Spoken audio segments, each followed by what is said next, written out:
the shadow of Mount Ararat, the town of Masis is a refuge for some 10,000 Armenians from Nagorno-Karabakh. This kindergarten has been transformed into temporary housing. Some 60 people are trying to build a new life here, like Lena, who shares this small room with her nephew and his wife. We left without taking anything, not even clothes. Then we came here. But everyone treats us very well. They accept us. It's cold, isn't it? Mikhail is a blacksmith. During the exodus, he couldn't take his tools, and work is scarce in Armenia.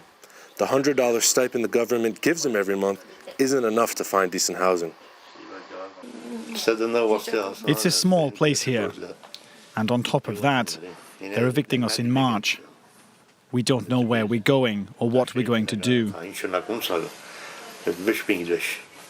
Uncertainties mixed with the fragile hope of one day returning home. They're going to do something. They're not going to give up Nagorno-Karabakh. I think it'll stay the same. No, it just needs a little time.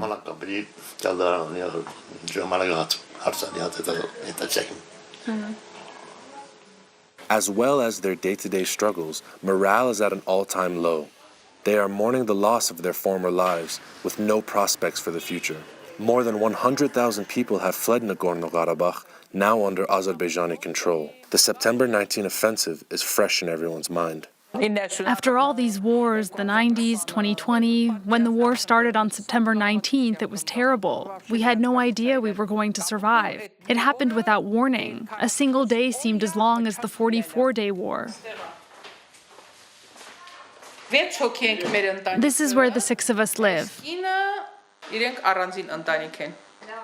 The monthly aid promised by the government has so far only been paid to around 10% of the refugees.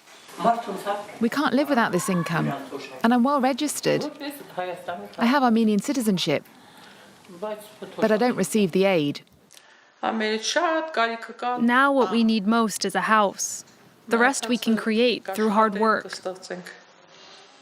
The government assures them that they are looking for housing solutions in case of eviction, and the delays in payments are explained by an apparent lack of data on refugees and cases of fraud. We continue to create all the conditions to meet the basic needs of these people, which is why we don't see any refugee camps or street demonstrations. All our European partners tell us that it would be hard to imagine a European country managing such a crisis in 4 to 5 days. This was possible thanks to the warm attitude and motivation of our population to support our compatriots in Nagorno-Karabakh. With government resources alone, it would have been difficult to achieve such a result. Local and international volunteers still provide humanitarian aid. The NGO All for Armenia also organizes sporting and cultural activities.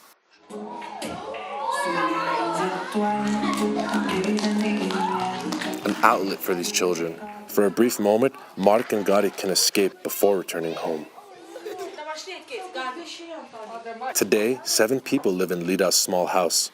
In September, she had to house 30 members of her family from Nagorno-Karabakh for almost a month. It was chaotic. On the floor, there were 3 mattresses and blankets everywhere. My mother slept on them with 3 children, my mother-in-law, and my sister-in-law. There were 12 of them in the room. It wasn't difficult for us, but it was hard to see a newborn sleeping on the floor. But it wasn't so bad. We helped each other out. Since what they now refer to as the events of September, Gulnar, like many others, spends her days waiting and hoping. Around 70 households have chosen to stay close to the border. It's close to Artsakh, an hour and a half's walk, and we're in our village. That's why we're here. If they give it back to us, we'll be able to go back in no time. Nowadays, they worry mainly about work. We're not going to receive aid forever. We have to work to live. But where? Who can we ask for help?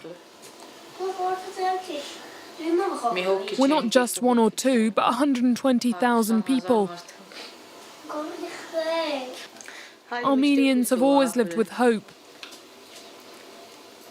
And their hope always depends on someone else. Karabakh is behind these mountains like a cemetery. I'm 45 years old. For 45 years I've lived in Karabakh. And now a new life, new people, new rules. On the border, fears persist of an Azerbaijani advance into the Sunnik region, which would put Gulnar and her family on the front line.